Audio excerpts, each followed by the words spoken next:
This is the ESDDI VT60 heavy duty tripod.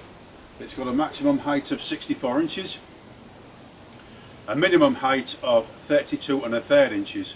It comes with a fluid head, which means that panning and tilting is very smooth, and that is the reason why I got this tripod. My old tripod, whenever I'm panning or tilting, it's very jerky and it's not smooth at all. A fluid head irons out all of those jerky movements, which is just what I was wanting. It's got a maximum load of 5 kilograms, which is 11 pounds on the fluid head.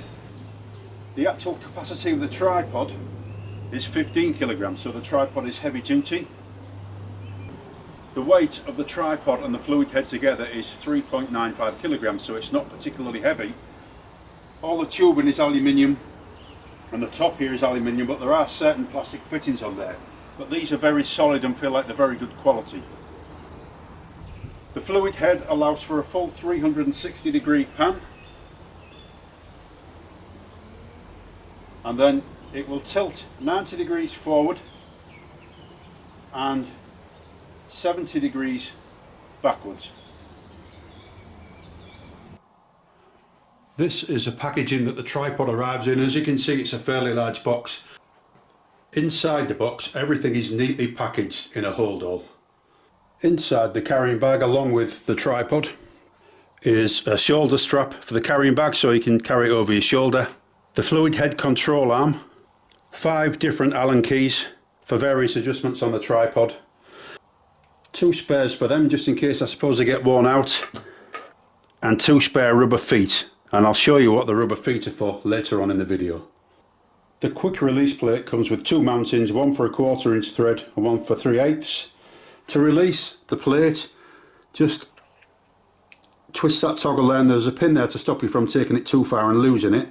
And I don't know whether you see down there, look, you can see that the clamp moves in and out, but you can't take it off because there's a physical stop there to prevent you from losing your camera if you're not watching what you're doing. So once you've got to that stage, you press in this red button, and as you can see, that slides across a pin. We'll put it back in, slide it across, it goes in. That just stops it from coming completely off, so you can't lose your equipment if you make a mistake, and then clamp it back down again. All of my equipment is 1/4 inch. To actually get rid of the 3/8, you just push that plug out. If you look underneath, you can see that's a rubber plug. Just push it out, it comes out very easily. Slide along the fitting that you want to take off, and then push the plug back in again. So the fluid head handle fits here in this threaded socket, and as you can see, it's got a serrated edge which matches up to the serrated edge that I showed you on the spares on the handle. So just place the toggle into the thread and tighten it up, and then you've got the handle connected. Now if you slacken that off slightly, it allows you to move the handle around to whichever position you want, and then just clamp it back up again, and then use the fluid head as you want. There is another threaded socket there so you can switch the handle from one side to the other, which is very handy. So as you can see at the moment, the fluid head is free to pan. This is how you lock that pan axis, with that toggle there, and once you tighten that, it won't pan anymore. So to release it, just slacken that off and it allows it to pan. This locking button here, at the moment, that tilts easily. That is locked. So you need a fair bit of force though to do that. I would imagine the more you use it, the easier it gets. But if I slacken it off again, you can see that I can tilt. One thing to be aware of is that the tilt axis is spring loaded slightly. So if you move it and let go, it tries to return to the resting position at the top. The last thing to show you on this is a headlock knob. Now if you can see, there's a nailed knob down there. If I slacken that off, basically it allows you to position the fluid head in any position that you want within its constraints. And if you look there, you can see there's a spirit level. Now that is a spirit level that works in all directions. So if I place a bubble in the centre there and tighten that knob up, it means that the fluid head is horizontal that way and horizontal that way. So that if you're taking panning shots, you know that it should follow the horizon. So this is the minimum height of the tripod, which is 32.3 inches. And I'll show you how easy it is to extend the tripod to its maximum length. These clamps are very positive, which is a good thing.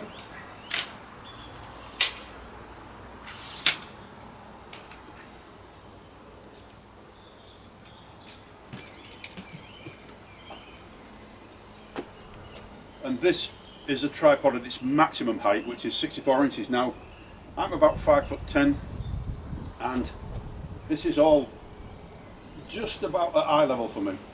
My first impressions of this tripod are really very good. It's a nice tripod, it's very steady. If I stand back, you can see I can pan that camera and it doesn't move at all. Now, there is quite a bit of restriction on that. It's pushing against me as I'm moving it, but it is very fluid. And the same if we tilt it up or down. That is a very, very smooth action. I have never been able to achieve that on my old tripod. So the rubber feet on this tripod are really very sturdy on flat surfaces. So this is on the patio now. I can actually swivel this camera around, pan it left and right, and remember there's restriction on that without it moving the tripod at all, which is very good. But let's just say that we're working on a grassy area. These rubber feet pull off. You pull them upwards and they slip off, and that leaves like two little rubber balls, and they allow it to grip on a surface like gravel or grass and provide a much firmer grip if it's not a flat, smooth surface. And then last but not least, each foot you can pull off these little rubber feet, and we've got two spikes there, and the spikes are for soft areas like sand or grass. So there's quite a lot of options there for mounting the tripod and making sure that it's stable and safe, and it's very easy to remove or replace those, so that's a very good feature. So I've mounted both my tripods next to each other. The VT60 is on the right hand side, and what I'm going to do now is place this camcorder on both tripods, and I will pan and tilt, and we'll see the difference between the two. It would be better if I showed you the difference between the fluid head and the normal head on my old tripod with it zoomed in. So what I will do is I'll zoom in now to maximum zoom, and I'm on the old tripod, and then we'll just do a little bit of panning.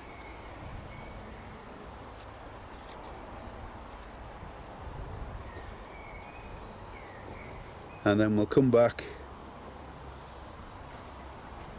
trying to keep it steady to that nettle clump, and then we'll go up and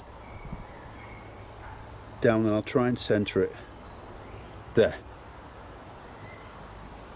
So I'll swap it now onto the VT60 and we'll see what the fluid head is like. Swap the camera around onto the VT60 and I'm going to zoom in on maximum zoom, which is there, and then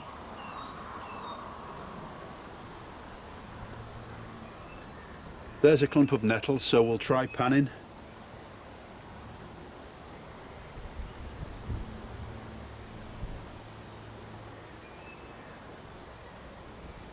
And then we'll pan back.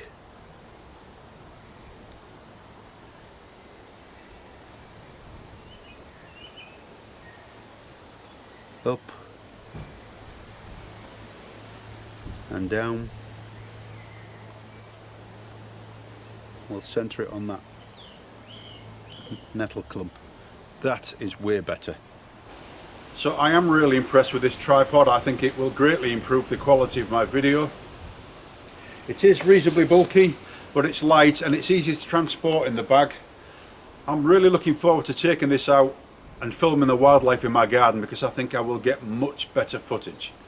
Anyway, I hope you found this review useful, and thank you for watching.